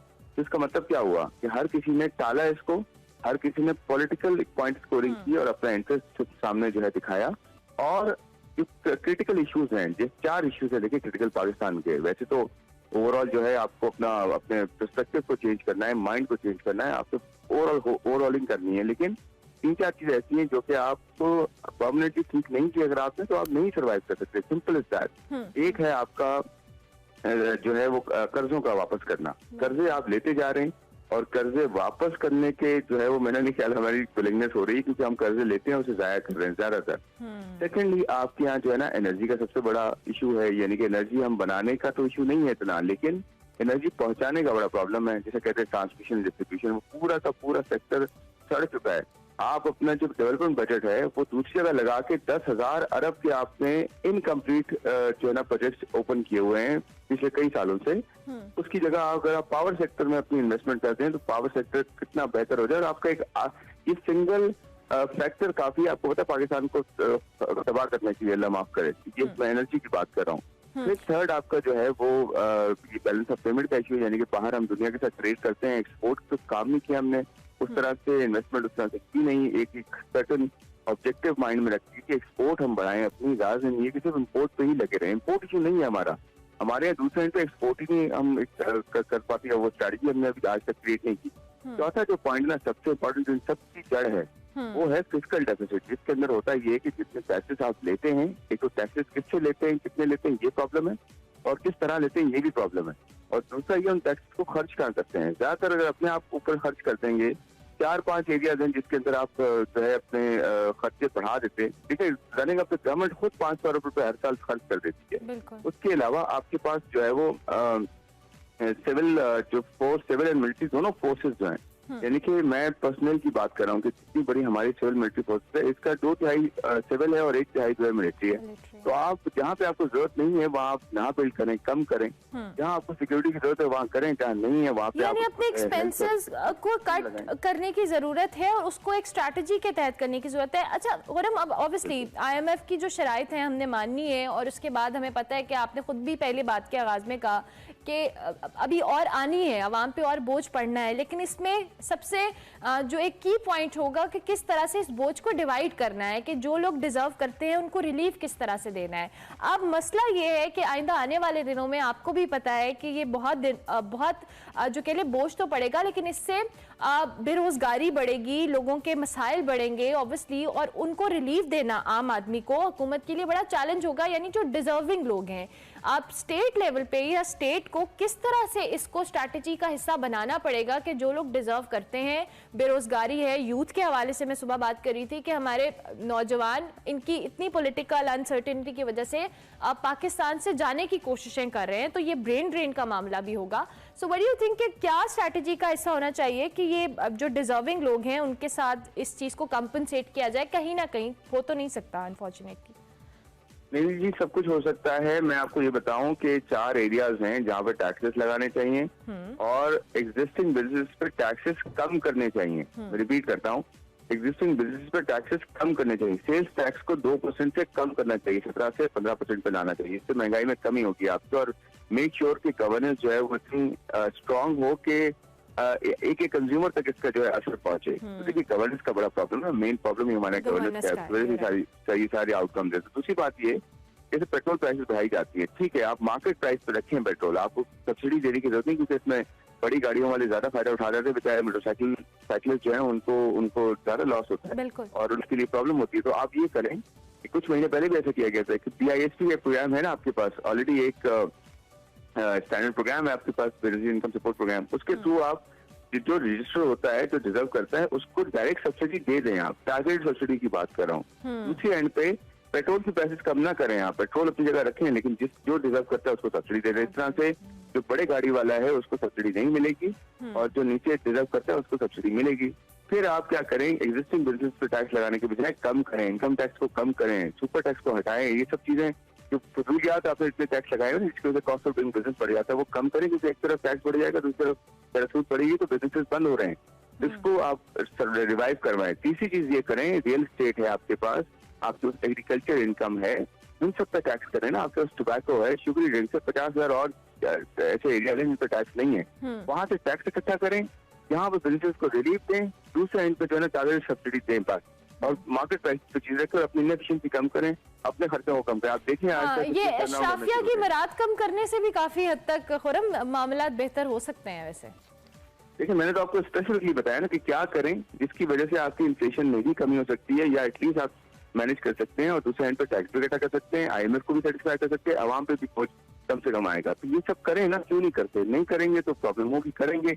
वे आउट है, विलिंगनेस की जरूरत है, मतलब आपको पता है विलिंगनेस की जरूरत है हमारे यहाँ। कॉम्पिटेंट अगर आप देखें, अगर आप रिश्तेदार को सबको उठ के उसको प्रायोरिटी देंगे, देखिए मुझे कोई इशू नहीं है किसी रिश्तेदार को जो है ना आप बनाए कुछ भी, मुझे प्रॉब्लम ये कि क्या उसका मेरिट है या नहीं है। अगर मेरिट है तो बनाए। लेकिन खुरम मसला सारा यही है ना कि मेरिट और ये गवर्नेंस के मसाइल हल हो जाएं तो शायद ये वाले मसाइल आने की नौबत ही ना आए। अनफॉर्चुनेटली मसला ही सारा गवर्नेंस और ये मेरिट का है। दूसरी जाने पे सागदार साहब आए थे, उन्होंने कहा जी डॉलर मैं बस कर दूंगा, मेरे आने से डॉलर डर के कम हो जाएगा। डॉलर पे कैप खत्म किया, अब आपके सामने है सूरत हाल। अब क्या फ्यूचर में आप देख रहे हैं डॉलर की सूरत हाल को? देखिए डॉलर तो बड़ा वॉलेटाइल रहेगा और कुछ अर्से तक स्टेबलाइज हो सकता है। तो उसके बाद अब अच्छी बात ये है, ये जो पहले कर देना चाहिए था 4 महीने पहले, आते ही जो है ये सब चीजें कर देनी चाहिए थी। अब जो है ज्यादा पेन के साथ करने से नुकसान हुआ है मुल्क का। तो उसमें करना हुआ ये है कि जब बैंकिंग रेट को आपने मार्केट रेट पे छोड़ा है, यानी कि उसको लेकर आए हैं, तो उससे अब जो रेमिटेंसेज हैं, जो हवाले और हुंडी की नजर हो रही थी, वो बैंकिंग के से आना शुरू हो गई हैं, एक्सपोर्ट प्रोसीड्स अब आना शुरू हो गई हैं। तो इसकी वजह से इनशो बेहतर होगा डॉलर का, और लगता है ये कि थोड़ा स्टेबलाइज होगा रुपी। लेकिन वही बात है कि इम्पोर्ट्स अभी रुकी हुई हैं। अगर इम्पोर्ट्स ऐसा ऐसा खुलेंगी तो डॉलर पे फिर दोबारा डिमांड डॉलर की आएगी। ये थोड़ा चलता रहेगा, वॉलेटिलिटी रहेगी, लेकिन होपफुली इन लेवल्स के अराउंड अभी for the time being stabilise होने की तवक्को है। फॉर द टाइम में, ठीक है। In the end Khurram, obviously political stability हमारी इकोनॉमी के साथ जुड़ी है, और पॉलिटिकल स्टेबिलिटी होना हमारी इकोनॉमी के लिए कितना इम्पॉर्टेंट है, जो भी हम ये कयास देख रहे हैं। आपको लगता है कि इसको सियासतदानों को अपनी सियासत भुलाकर इस वक्त एक टेबल पे आना चाहिए ताकि मुल्क के अंदर कुछ स्टेबिलिटी आए? कोई दूसरा रास्ता नहीं है, कोई दूसरा रास्ता नहीं है। कोई एक गवर्नमेंट अपने ऊपर अगर नहीं ले रही, पॉलिटिकल कैपिटल खर्च कर रही है, मैं तो ये कहता हूँ जो गवर्नमेंट बैठी है उसकी ही जिम्मेदारी है वो ये करे।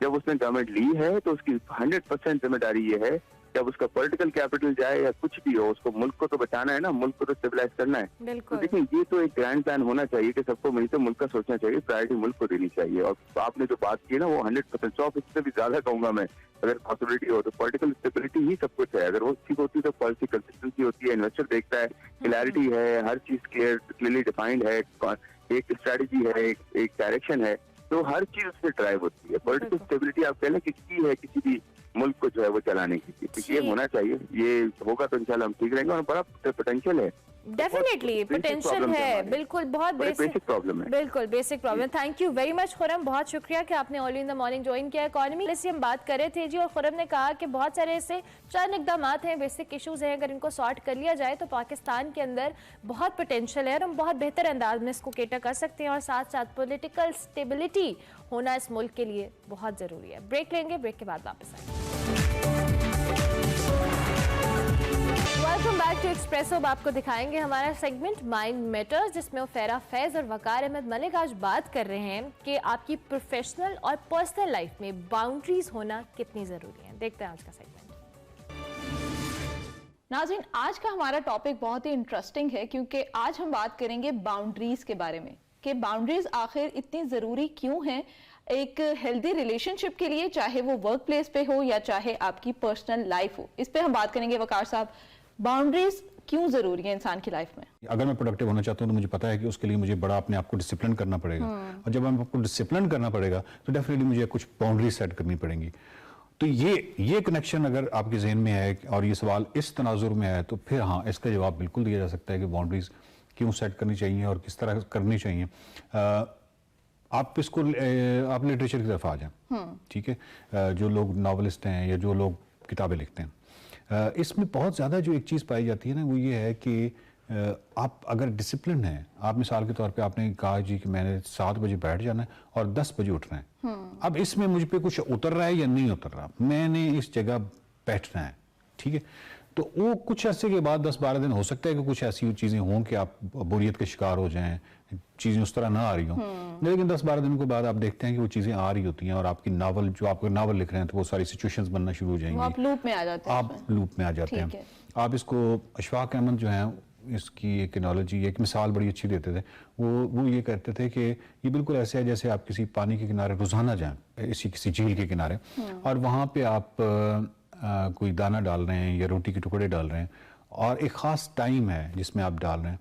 तो अब शुरू में हो सकता है कि वो मछलियाँ इस तरह ना आए, लेकिन अगर आपको 3-4 दिन बाद आप देखेंगे कि वो मछलियाँ जो हैं वो आना शुरू हो जाएंगी। इसकी वजह यह है कि आप ये इसको मछलियों को आप ख्यालात की मछलियाँ कह लें, तो वो जो ख्यालात उतरते हैं, ये वो तमाम लिटरेचर के अंदर की बात कर रहा हूँ, वो तभी होते हैं कि जब आप डिसिप्लिन होते हैं। और 7 से 10 ये नहीं हो सकता कि मैं कहूँ कि जब तक मेरा मूड नहीं होगा और जब तक मैं अपने आप को उस तरह अपलिफ्ट फील नहीं करूँगा, ये जब तक मेरी, जिसको कहते हैं ना, आमद उस वक्त तक नहीं होगी जब तक कि मुझे वो माहौल मुयसर नहीं होगा।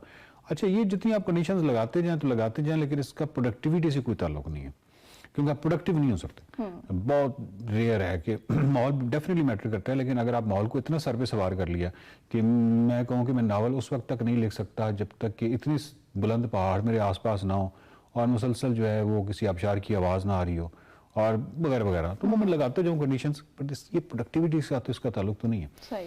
अच्छा वकार साहब, इस बारे में तो हमने बात की, लेकिन कुछ लोग होते हैं जो ताल्लुकात में बाउंड्रीज बनाते हैं, तो एक ताल्लुक को हेल्दी बनाना, उसमें बाउंड्रीज के मैटर करते हैं?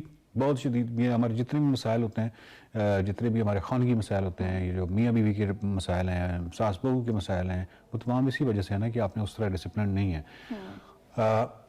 एक स्पेस है आपकी और उस स्पेस के अंदर कोई भी आपकी स्पेस में इस तरह घुसे कि जिससे आपकी क्वालिटी ऑफ लाइफ सफ़र करे, ठीक है, तो ये वो बाउंड्री है जहाँ पे इससे ज़्यादा नहीं हो सकता। कुछ चीज़ें ऐसी हैं जो कि अगर शुरू में ही लॉज जो हैं ऐसे कवानीन डिफ़ाइन कर दिए जाएँ किसी भी रिलेशनशिप में, और उस कानून को जो दूसरा है जिसको ये कन्वे किए गए हैं वो भी एहतराम करे, लेकिन आप खुद भी उन कवानीन का उसी तरह एहतराम करें, तो फिर जो है महीने 2-3 महीने के बाद अगर थोड़ा बहुत शुरू में रिजेंटमेंट होती भी है, लेकिन उसके बाद ये चीज़ें स्मूथ होना शुरू हो जाती हैं।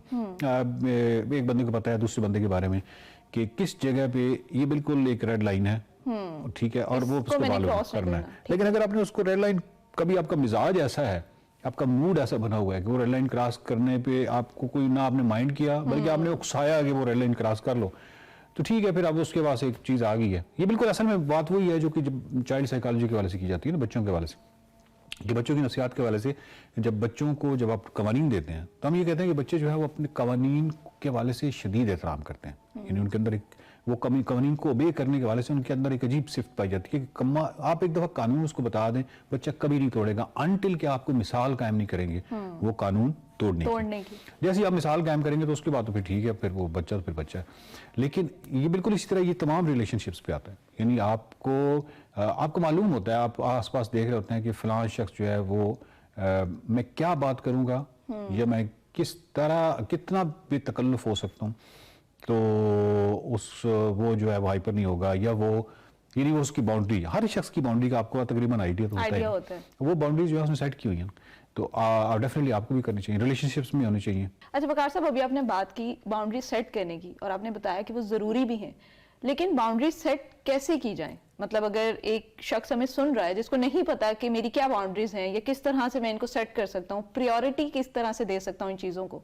बानो कुदसिया को ज़हन में आ रहा है मेरी एक बात, उन्होंने किसी किताब में कल ये बात लिखी थी कि इशफाक साहब ने उनको कहा कि तुमने यानी इस वक्त से लेकर इस वक्त तक बैठना और सिर्फ लिखना है, लेकिन इस दौरान चाहे कोई रिश्तेदार आ जाए, चाहे कोई जो मर्जी हो जाए, तो इस पे तुम्हारा कोई ताल्लुक नहीं होना चाहिए, तुमने सिर्फ लिखना चाहिए। इसमें क्या होगा, इसमें शुरू में थोड़े से प्रॉब्लम्स तो होंगे, वो रिश्तेदार आ गए तो हो सकता है नाराज होकर चले जाएं, क्योंकि हमें टाइम भी देना है, हो सकता है कि वो कहें कि ये जो है वो नकचड़ी है या ये जो है मगरूर है, ये वटएवर जो भी करते रहें, लेकिन उनका वो जो इम्पल्सिव बिहेवियर है, ये इम्पल्सिव रिस्पॉन्स है जज्बात पे मबनी, वो जो रिश्तेदार आए हुए हैं वो हवा में तहलील हो जाएगा चंद हफ्तों में।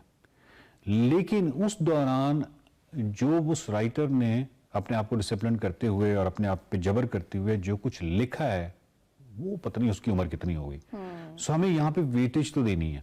अगर आप ये समझते हैं कि आपकी कुछ ऐसी चीज़ों में इतने प्रोडक्टिव हो सकते हैं कि वो प्रोडक्टिव होना ना सिर्फ इंसानियत के लिए, आपके लिए, आपके सराउंडिंग के लिए वगैरह वगैरह, वो बहुत ज़रूरी है, तो आप डेफिनेटली आप डिसिप्लिन अपने आप को करेंगे, बाउंड्री सेट करेंगे और आपका जो कल्चरल प्रॉब्लम्स हैं, टैबूज, बहुत सारी ऐसी चीज़ें हैं जो कि आप उनको वायलेट करना पड़ेगा आपको, तो उसमें मसाइल तो होंगे थोड़े से सोशल, लेकिन वो सोशल मसाइल का वेट क्या है और जो कुछ आप प्रोड्यूस कर रहे हैं उसका वेट क्या है, तो उसके बाद आप फैसला कर लें। तो मेरा ख्याल है कि अगर आप बहुत बड़े स्केल पे देखने के आदी हैं, अगर आप एक अकली इंसान हैं और बड़े स्केल पे देखने के आदमी, तो फिर आप प्रोडक्टिविटी को ज़्यादा फोकस भी करें, प्रोडक्टिविटी को ज़्यादा आप अहमियत भी देंगे। जब इसको अहमियत देंगे तो डेफिनेटली आपने बाउंड्रीज तो सेट करनी है, इसके अलावा कोई चारा नहीं है। और जब प्रोडक्टिविटी को आप प्रायोरिटी दे देंगे तो बाकी चीजें मेरे ख्याल में नहीं रखती। और लिटरेचर की बात करें, मतलब लिटरेचर से हट के, यानी आप मैथमेटिशियन हैं, आप फिजिस्ट हैं, आप किसी बायोलॉजिस्ट हैं, आप किसी भी डिसिप्लिन की बात कर रहे हैं ना, उसी में सब में यही चीज़ आ जाती है। उसमें आपको कुछ एक्स्ट्राऑर्डिनरी करना है तो कुछ कंप्रोमाइज़ करने हैं, जो कि बहरहाल सोशो कल्चरल उसमें काफ़ी दिक्कत तो होगी। आप थैंक यू सो मच वकार साहब। नाज़रीन, आज हम लोगों ने डिस्कस किया कि अगर आपने प्रोडक्टिव होना है तो उसके लिए आपको डिसिप्लिन होना ज़रूरी है, और डिसिप्लिन होने के लिए आपको बाउंड्री सेट करनी ज़रूरी है। तो उम्मीद करती हूँ कि आज का ये सेगमेंट देखने के बाद आप लोग भी अपनी ज़िंदगी में अपनी बाउंड्रीज को सेट करेंगे। हम दोनों को इजाज़त दीजिए और देखते रहिए माइंड मैटर्स। फातेह खैबर, हैदर करार, खातून जन्नत बीबी फातिमा तो ज़हरा अलैहिस्सलाम के शोहर नामदार अमीरुल मोमिनीन हज़रत अली इब्न तालिब अलैहिस्सलाम का यौम विलादत आपको पता है 13 रजब इतवार को मनाया जाएगा। सैयदना मौला अली के हवाले से आपको बताएं तो शेर तो खुदा तो हैं, लेकिन आपको ये मुनफरद एजाज़ हासिल है कि आपकी विलादत खाना काबा में हुई। आपने अपनी पहली निगाह हजूर अकरम सल्लल्लाहु अलैहि वसल्लम पर डाली और साया नबी सल्लल्लाहु अलैहि वसल्लम में परवरिश पाई। नबी अकरम सल्लल्लाहु अलैहि वसल्लम का इरशाद पाक है कि अली के चेहरे को देखना इबादत है। आज हम शेर खुदा का जिक्र करेंगे, उनके हवाले से बात करेंगे और उसके लिए हमारे साथ प्रोफेसर नासिर महमूद मौजूद हैं। प्रोफेसर साहब बहुत सबसे पहले तो आपको उम्रा बहुत बहुत मुबारक हो, अल्लाह ताला ने आपको ये सादत बख्शी अल्हम्दुलिल्लाह। और आज मौला अली को याद करेंगे। ऑब्वियसली हमने चूंकि 13 रजब को हमारा शो नहीं होता तो हमने सोचा कि आज के दिन हम इस सेगमेंट को डेडिकेट करें। वैसे तो ये बहुत कम टाइम है बट स्टिल आगाज़ करें मौला अली के। अल्हम्दुलिल्लाह ताला ये तमाम मुसलमानों को, मोमिनीन मुस्लिमीन को इस दिन की मुबारकबाद पेश करना चाहता हूँ और इस खुशी में सारों को शरीक करना चाहता हूँ जो कि रसूलुल्लाह सल्लल्लाहु अलैहि वसल्लम की खुशी है। आपको मालूम है जब सैयदना मौला अली मुर्तज़ा करमल्लाहु वजहुल पैदा हुए, हुज़ूर अलैहिस्सलाम ने इसी घर में, जनाब सैयदना अबू तालिब का घर था, इसी घर में मेरे मुस्तफ़ा करीम अलैहिस्सलाम पल बढ़ के जवान हुए थे। तो ये उसी घर की खुशी थी, तो खुद रसूलुल्लाह की अपनी खुशी थी। बाद लोगों को नहीं समझ आती इमाम हसन और हुसैन की विलादत की खुशी रसूलुल्लाह के नवासे थे और ये रसूलुल्लाह सल्लल्लाहु अलैहि वसल्लम के अपने घर के बच्चे थे। जब बड़े हुए हुज़ूर अलैहिस्सलाम ने अपने चचा से इनको ले लिया, फिर अपने पास इनको बड़ा किया, अपनी गोद में इनको खिलाया। हुज़ूर सरवरदो आलम सल्लल्लाहु अलैहि वसल्लम ने इनके साथ जो मोहब्बत फरमाई वो किसी और के हिस्से में नहीं आई। हत्ता कि यहाँ तक कि आप फरमाते थे मैंने रसूलुल्लाह सल्लल्लाहु अलैहि वसल्लम से दीन ऐसे सीखा जैसे एक गाय का बछड़ा गाय से चलना फिरना सीखता है, खाना पीना सीखता है। मैंने दीन रसूलुल्लाह सल्लल्लाहु अलैहि वसल्लम से ऐसे सीखा और हुज़ूर नबी करीम सल्लल्लाहु अलैहि वसल्लम ने अपनी सारी मोहब्बतें इन पर निछावर फरमा दी। और कमाल देखें हुआ क्या कि जब आका अलैहिस्सलाम ने ऐलान नबुव्वत फरमाया तो सबसे पहले इस्लाम कबूल करने वाले इन्नहु अव्वलु मन अस्लम व सल्ला मा रसूलिल्लाह सल्लल्लाहु अलैहि वसल्लम के पहली शख्सियत है जिन्होंने हुज़ूर नबी करीम सल्लल्लाहु अलैहि वसल्लम पर इस्लाम कबूल किया और हुज़ूर अलैहिस्सलाम के साथ नमाज पढ़ी। और ख़ुद मौला अली मुर्तज़ा फरमाते थे कि मैंने लोगों के नमाज पढ़ने से बहुत पहले रसूलुल्लाह के पीछे हुज़ूर अलैहिस्सलाम के साथ जब नमाज पढ़ी तो सिर्फ सैयदा खदीजतुल कुबरा होती थी, मैं होता था। और एक वाक़या याद करके आप हंसते थे, इमाम तबरानी ने अल-मौजम अल-औसत में उसको रिवायत किया, हंसते थे। आपको किसी ने पूछा कि आप क्यों हंस रहे हैं? फरमाया मुझे अपने अब्बा जान जनाब सैयदना अबू तालिब का वो बात याद आ रही है कि जब सिर्फ मैं सैयदा खदीजा रसूलुल्लाह के साथ नमाज पढ़ रहे थे तो मेरे वालिद गिरामी ने देख के हुज़ूर अलैहिस्सलाम से पूछा ऐ मेरे भतीजे ये क्या है? तो आका अलैहिस्सलाम ने फरमाया हम अल्लाह की इबादत करते हैं। तो मुझे मेरे वालिद ने कहा था कि अपने चचा के बेटे के साथ जुड़े रहना क्योंकि यही रास्ता फलाह और कामयाबी का है। आपने हज़रत मौला कायनात मौला अली मुर्तज़ा ने हुज़ूर अलैहिस्सलाम का फिर इस तरह साथ दिया जैसे किसी शख्स का साया उसके साथ रहता है। ज़िंदगी भर हुज़ूर अलैहिस्सलाम के साथ, खा वो कोई गज़वा था, खा वो कोई सफ़र था, उसी वक्त हुज़ूर अलैहिस्सलाम से दूर हुए जब आका ने खुद कहीं और भेजा हुआ था। हत्ता कि जब गज़वा तबूक का मौका आया हुज़ूर अलैहिस्सलाम ने चाहा कि इनको पीछे छोड़ूं मदीना मुनव्वरा में, तो रो पड़े या रसूलुल्लाह मैं तो हमेशा आपके साथ मैदान में रहा। वहाँ आका अलैहिस्सलाम ने इनकी एक ऐसी खूबी बयान की जो पूरी जमात सहाबा या अहले बैत में किसी और को नहीं मिली। मेरे आका ने इनको खुशखबरी सुनाई, फरमाया ए अली क्या इस बात पर राजी नहीं हो? अंत मिन्नी बिमंज़िलति हारून मिन मूसा इल्ला अन्नहु ला नबिय्य बादी। आप मेरे साथ ऐसे हो जैसे हारून अलैहिस्सलाम मूसा अलैहिस्सलाम के साथ थे। आपको पता है मूसा अलैहिस्सलाम ने हारून अलैहिस्सलाम को अल्लाह से मांगा था कि ए अल्लाह मुझे हारून अता कर, हारून अखी उशदुद बिही अज़री, उसके ज़रिए मेरी पीठ को मजबूत कर, व अशरिकहु फी अमरी, और मेरे काम में उसको शरीक कर। जब आका अलैहिस्सलाम ने ये हारून अलैहिस्सलाम के साथ निस्बत दी तो सारी ज़िंदगी देखें आका अलैहिस्सलाम के मिशन के लिए हुजूर का साथ ऐसे ही दिया जैसे हारून अलैहिस्सलाम ने मूसा अलैहिस्सलाम का साथ दिया। फिर हुजूर अलैहिस्सलाम मोहब्बत के साथ इन्हें फरमाया करते थे लोगों से। आका अलैहिस्सलाम ने एक बार फरमाया क्या तुम जानते हो कि मैं हर मोमिन का उसकी जान से बढ़कर वली हूँ? सब ने कहा जी या रसूलल्लाह। फरमाया क्या तुम्हें इस बात की गवाही देती हो कि अन्नी औला बिल मुमिनीन मिन अनफुसिहिम, कि मैं मोमिनीन की जानों से बढ़कर उनका वली हूँ। 3 बार ये आका अलैहिस्सलाम ने लोगों से गवाही मांगी। जब सारे लोगों ने कह दिया तो आका अलैहिस्सलाम ने हज़रत अली का हाथ पकड़ा, ऊंचा किया और फरमाया सुन लो, मन कुन तो मौला फ़अलियुन मौला, जिसका मैं मौला हूँ उसका अली मौला। और एक हदीस पाक आज हमारे नाज़रीन के लिए बहुत ज़रूरी है। आका अलैहिस्सलाम ने फरमाया कोई शख्स क़यामत में कदम नहीं रख सकेगा जब तक 4 चीज़ों का जवाब ना दे ले। एक, जान किन मामलात में सर्फ की, दूसरी अपना माल किन मामलात में खर्च किया, और तीसरा हुज़ूर अलैहिस्सलाम ने एक चीज़ का जान माल और मुझे तीसरी चीज़ का लफ्ज़ याद नहीं है, चौथी फरमाया मेरे अहले बैत, इनके बारे में सवाल होगा, इनकी मोहब्बत के बारे में सवाल होगा। आका अलैहिस्सलाम से हज़रत अबू हुरैरा ने पूछा या रसूलल्लाह वो मोहब्बत अहले बैत की निशानी क्या है? आका अलैहिस्सलाम के पास अली बैठे थे, उनके कंधे पर हाथ रखा, फरमाया ये। वाह। तो आज जिनका हम यौम विलादत मना रहे हैं, इनकी मोहब्बत हमारे ईमान का हिस्सा है, हमारी कब्र की कामयाबी, हमारी आखिरत की कामयाबी जिस मोहब्बत पर बुनियाद रखती है वो मोहब्बत मौला अली वल मुर्तज़ा करमल्लाहु वजहहु। तो साहब आपने बड़ी खूबसूरत बातें की, लेकिन एक मैंने शुरू में इंट्रो में कहा कि हज़ूर अकरम सल्लल्लाहु अलैहि वसल्लम ने फरमाया कि अली के चेहरे को देखना इबादत है। बेशक ऐसा ही। इसकी तशरीह तो करें। मैं आपको बताऊं, पहली बात तो ये बहुत ही मज़े की बात आपने पूछ ली, और ये हदीस पाक की राविया उम्मुल मुमिनीन सैयदा आयशा सिद्दीक़ा रज़ियल्लाहु ताला अन्हा है। अब एक बात तो हमें बहरहाल बहुत ही काबिल गौर है कि सैयदा उम्मुल मुमिनीन अगर माज़अल्लाह हज़रत मौला अली शेर खुदा से कोई दिल में बोझ होता, जैसे बात लोग समझते हैं, तो ये बात कभी ना सुनाती। उन्होंने अपने वालिद से सुनी तन्हाई में और फिर सारे लोगों को सुना दी। कहते हैं मैंने देखा मेरे वालिद गिरामी हज़रत अबू बकर हज़रत अली के चेहरे को टिकटिकी बांध कर देख रहे थे। तो मैंने उनसे पूछा अपने वालिद गिरामी से, अब्बा जान माली अरा का अंतक्सुर नजरा इला अलीयन, कि मैं देखती हूँ आप कसरत के साथ अली के चेहरे को देखते हैं। तो उन्होंने फरमाया कि मैं क्यों ना देखूँ, मैंने रसूलुल्लाह सल्लल्लाहु अलैहि वसल्लम से सुना है अन नज़रु इला वजह अलीयन इबादतुन, अली के चेहरे को देखना इबादत है। ये बिल्कुल ऐसे ही है जैसे काबे को देखना इबादत है। काबा खुदा का घर है और मौलूद काबा को देखना भी इबादत करार दे दिया। और सिर्फ चेहरा नहीं, हुजूर अलैहिस्सलाम ने यहाँ तक फरमाया अन नज़रु इला अलीयन इबादतुन, अली की तरफ देखना भी इबादत है। यानी उनका चेहरा सामने ना हो, आप गुजर रहे हो तुम उनके पीछे देख लो, उनके दाएं बाएं से देख लो, जहां से भी अली को देखोगे तुम्हारा ये देखना अल्लाह की इबादत है। इसलिए कि अली रसूलुल्लाह सल्लल्लाहु अलैहि वसल्लम के वफादार हैं। हुजूर अलैहिस्सलाम के साथ जिंदगी भर ऐसे गुजार दी कि एक लम्हे के लिए सुन्नत मुस्तफ़ा को अपनी आंखों से ओझल नहीं किया। आपकी जिंदगी में हुजूर अलैहिस्सलाम ने एक बात की और बड़ी अहम है।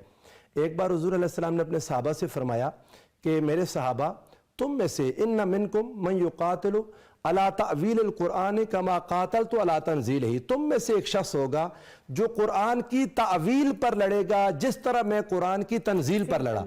अच्छा, सहाबा इकराम में से हर एक की ख्वाहिश थी कि हुजूर अलैहिस्सलाम ने जिसकी जंग को अपनी जंग की मिसल करार दे दिया, काश वो मैं हूँ। सैयदना अबू बकर, सैयदना उमर, उन्होंने कहा, आका अलैहिस्सलाम ने फरमाया नहीं।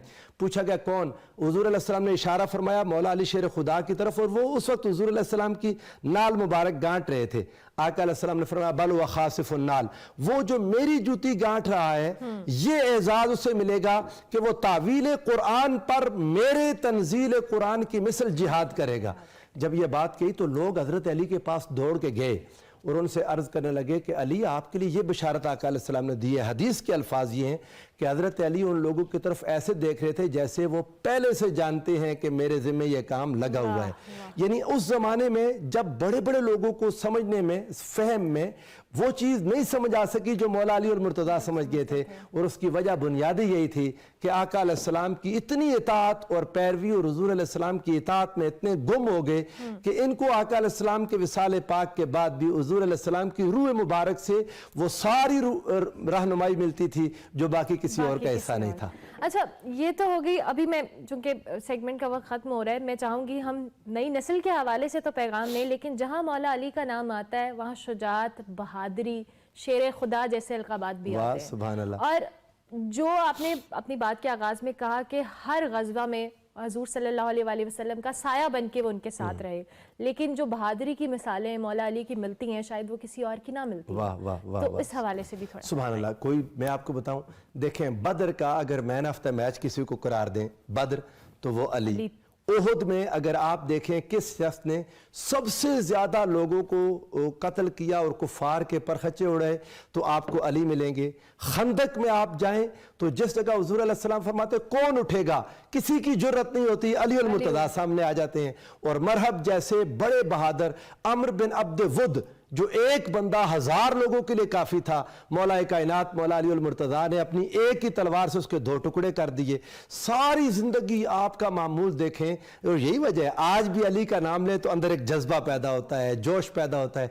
हमारी अफवाज भी उनका नाम लेके ताकत लेती हैं, कुव्वत लेती हैं। जब कोई या अली का नारा लगाते हैं तो अंदर एक वो जज्बा आ जाता है जो रसूलुल्लाह के तुफ़ैल मौला कायनात को फिर उनके तुफ़ैल उनके साथियों को नसीब हुआ था।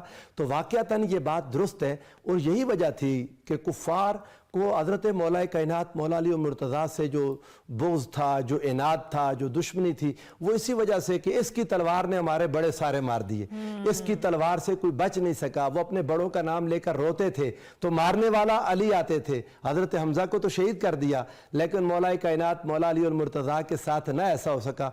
मेरे आका ने फरमाया था अली इस पिछली उम्मतों का बदबख्त तरीन शख्स वो था जिसने सालेह अलैहिस्सलाम की ऊँटनी को शहीद किया था और मेरी उम्मत का बदबख्त तरीन वो होगा अली जो तुझे शहीद करेगा। इस पर उलमा ने बड़ी बात की कि हज़रत फ़ारूक आज़म भी शहीद हुए, उस्मान गनी भी शहीद हुए, तो बदबख्त तरीन बंदा अली को शहीद करने वाला क्यों? उन्होंने कहा इसलिए कि खुशबख्त तरीन को शहीद करने वाला था सो वो बदबख्त तरीन हो गया। हुजूर की उम्मत का वो बदबख्त तरीन था जिसने मौला कायनात मौला अली मुर्तज़ा को शहीद किया। इन द एंड प्रोफेसर साहब लास्ट 30 सेकंड्स में नई नस्ल के नाम कोई प्रोग्राम मैं उनको यही पैगाम दूंगा कि अहले बैत अतार से मोहब्बत करें। ये मोहब्बत आज के दिन हमारे आइडियल्स बदल गए। हम फिल्मों ड्रामों गानों में ये तलाश करते हैं। हमारे आइडियल अगर हमारी माएँ बहनें बेटियां हैं तो उनके लिए सैयदा कायनात और उम्महातुल मोमिनीन है, और अगर नौजवान बच्चे हैं तो उनके लिए सैयदना अली अकबर हैं, उनके लिए इमाम हसन और हुसैन और मौला कायनात मौला अली मुर्तज़ा। हमारे हुक्मरानों के लिए भी मौला कायनात मौला अली मुर्तज़ा हैं।